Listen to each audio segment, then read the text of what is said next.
Hello, good day, everyone. This is a Reuters supply chain webinar called Breaking the Silos and How AI-driven orchestration delivers scalable supply chain automation. My name is Sofia Rivas Herrera, and I'll be your moderator today.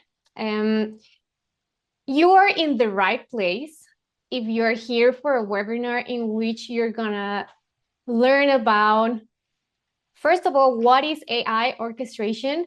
And also, what are the current struggles, opportunities, obstacles that different leaders in supply chain are overcoming to actually drive this change towards implementing the right technology to enhance our human abilities and our teams to do better, faster, stronger supply chain that are resilient, cost effective, and most of all, very agile, despite all the disruptions that we constantly face every day. And I was just going to say that this is a great segue to move to Eric, because I know that you deal with different companies, with different supply chain leaders that perhaps share the same struggle or the same state. So if you could help us, give us your perspective on how is everyone doing? I want to actually echo what Lisa just said, right? Because um, you shouldn't automate, you shouldn't automate something that's not really reimagined or thought up. You have to map out everything, and that was actually one of the first thing that when I took over the operations of Neotangent, one of the first thing we did was we started what we call a business process re-engineering exercise, where we looked at every single process internally, and we challenged ourselves to say, does this process still make sense today? Because a lot of process is built up on legacy approvals, what worked in the past, and then people keep building on top of it. So first part is really to figure out, is the process even right before even talk about technology? So I really echo what Lisa said. That has to be the first part. Don't get mesmerized by the buzzwords and the technology. Map out the process first. Really echo that. Now, the level of integration we're at when it comes to AI or other human enhancing technology, I would say we are past the experimental stage. We're starting to do a lot of scaling up on separate things. So we have a bunch of different workflows or AI enabled workflows um, that, because we're a service provider, we measure everything, right? And our benchmark is simple. If I implement something, is it going to help reduce manual touches? It's going to help improve speed and quality. And is it going to hold up with exception cases, real life examples? Now, in practice, we are not trying to have one great big platform that covers end to end, because we can't. We deal with so many different customers, and customers are at a different level, and customers have so many different partners. So the human enhancing part, I would say, is how can we use AI or other forms of technology to triage exceptions, to filter out the work so that we reduce, we automate a lot of the standard stuff. We reduce uh, the data so that we reduce the noise and focus on the key areas that we need to action on, or we need to give the customer visibility on in terms of what's going on in the supply chain. So interpret messy documents, supplier communication, and, and to pair that with reimagine workflow design and clear decision and audit rights. So that would be where we're at. Not one big bang trying to boil the ocean, but trying to implement a lot of small but interconnected workflows that are powered by AI.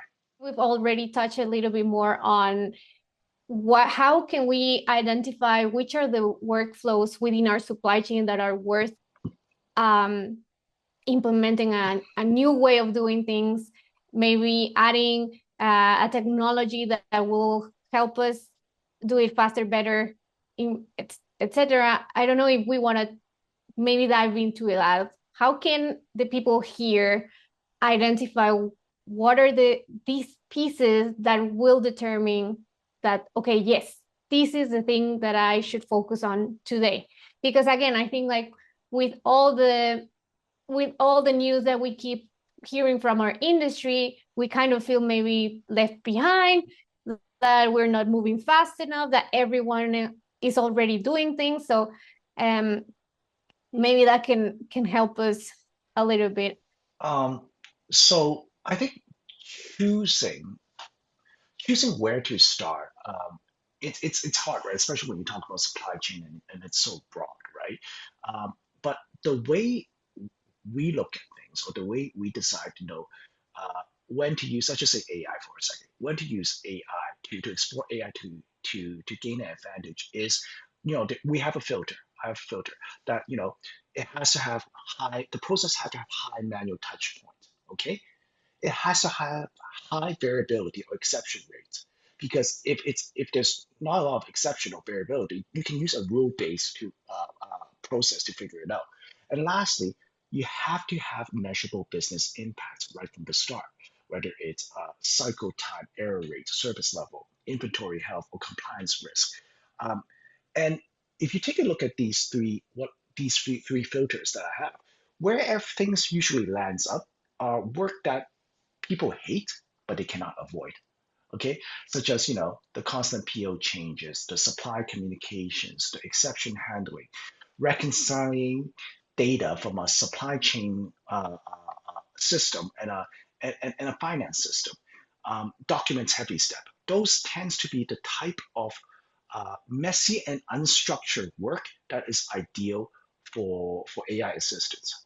And um, getting back to some of the question on the chat, I think one part of what we're trying to do right now is we try to take a portfolio approach. Okay, we treat each idea as a bet, and we'll have a couple of bets in one process, couple of bets in another process, couple of bets in another process.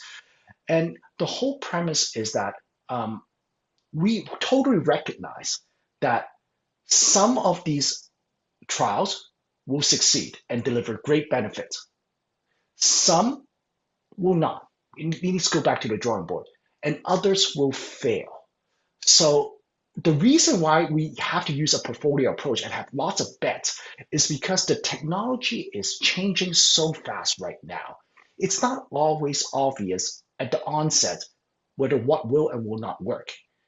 And the fear that we need to have is that the bigger risk is that if we don't try, we are at risk of falling behind. So have a portfolio of bets. And another thing that we do is that we have a mantra is that everything has to have a measurement starting from day one. We have to measure we have to define the success criteria, and then we have to start measuring from day one. And every single day as we implement this, then we can have measurable results. And we can prove quickly to leadership and management why we're doing certain things. So that help us define where to attack, what to continue on, and what to pull the plug on. So I like the saying that you mentioned of we need to bet on many things and I think one of the things that I take from what you mentioned is you have to be ready to fail and be okay with it, because most of the times I think that's what stops us from trying, right? People don't are not resisting AIs. People are resisting uncertainty. Will this break the process I've trusted for ages? Who is going to be accountable if something goes wrong? What happens if it's wrong, right?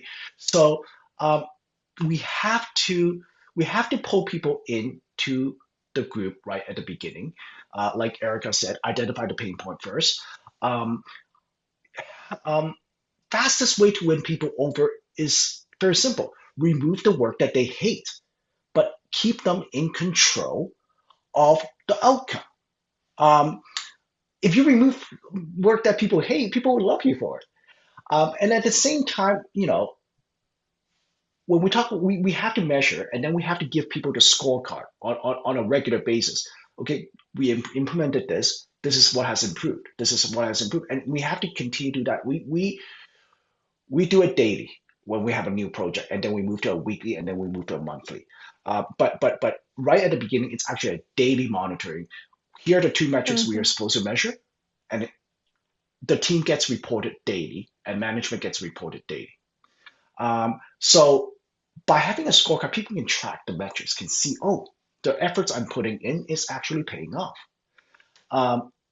And one thing to what Erica said about problem first and bringing the technology. Um, my recommendation is that don't think because it's an AI project or a technology project that we put the smartest tech person in charge. Um, Technology project works best when business and the technology team work hand in hand. The business side is going to tell you what the pain point is, what the criteria of success is, while the technology team are the one that's going to tell the business team, this is what's capable now, this is what's capable in the horizon, and this is where we need to go. So a cross-functional team is is is vital if you want any project to succeed. And then Florent, leadership is critical. And I'm grateful that the leadership I have over here allows us to take risk Mhm. and do projects that sometimes will fail or will not deliver the same outcome. But they don't punish us for taking that risk because they know that you're going to take 10 risks. You know, um, three of them will fail and not deliver the outcome. But the other ones, a couple ones will deliver exceptional outcomes. The other ones will be incremental improvements. So don't punish people for taking calculated risk or taking a chance to break things. I love this, and I think that that's something we're constantly very scared of, and like allowing failures in our organizations. And I think there are some organizations that might have even more flexibility to do that in terms of, okay, well, they are in a financial secure state, they have the great positioning in the market, so maybe, okay, we can deal with that. So I think it's just like also identifying how risk tolerant our company is, and how can we expand that a little bit for enabling our employees to keep testing and keep trying. Maybe I want to give opportunity to all of you to share one quick advice for the people who stayed the whole webinar and are here, that are, okay, now I have maybe motivation, maybe ideas to test, maybe now I'm energized to try new things. Very quick, we're starting with you, Eric. What would you share? One piece of advice, I think I'll just repeat three pieces of advice. Measure right from the start. Uh, Mm-hmm. Make sure it's not just an IT-led project, but it's a business plus IT. And if you're in a position of leadership, um, you need to support the control bets. So you get three pieces of advice from me. Amazing. This webinar, we didn't only focus on this very big buzzword of AI and what should we do with it, but we focused on what it, beyond that specific technology, what does changing or improving our workflows and become turning our supply chains into more resilient and agile and cost effective actually looks like, and breaking it down to the human factor, the change management factor. And yeah, for me, I think one of the things that I feel like it's a great insight is this part of having a bold ambition, breaking into simple or tiny goals that compound over time, being able to identify what the real issue is, bringing the different parts of your organization on board from operations to C-level, and additionally, having this portfolio of bets that enable you to keep testing and experimenting without fear of failure.